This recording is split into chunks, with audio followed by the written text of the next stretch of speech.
Hindi hindi na daw sila naniniwala sa humanap pa ng pangit at ibigin mong tunay sa kanta ni Andrew A.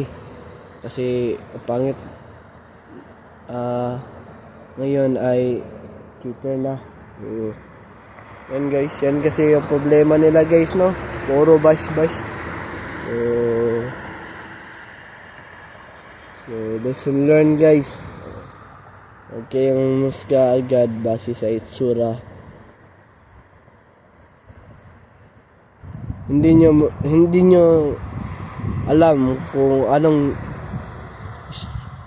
kwento sa likod ni Miko, di ba? Baka siya yung una nagloko, baka lang. Hindi naman natin alam. Porkit umiyak siya, yung lalaki na yung cheater. Hindi guys, dapat unawain nyo rin. Bakit? Nagkasama ba kayo ni Miko para sabihan siya na kawawa? Diba? Hindi. Ang problema kasi ng mga tao ngayon ay pagpangit, cheater na. Diba? Paano kaya paggwapo? Sabihin nila hindi cheater yung gwapo. Ay, hindi ka sure. Kasi akala mo pogi nga siya pero hindi mo alam cheater pala siya, di ba? So wala naman sa ugali yung cheater guys eh. Wala naman sa itsura guys. So depende lang yan.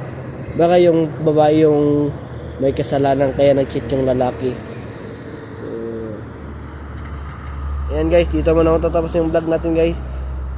Please subscribe my YouTube channel, Aaron Caralde, and don't forget to click the notification bell all para updated kayo lagi sa aking mga vlog. So, ano muna ngayon guys. Have a wonderful day and have a nice day. Keep safe and I'll see you for my next vlog. Bye bye. See ya. Peace out.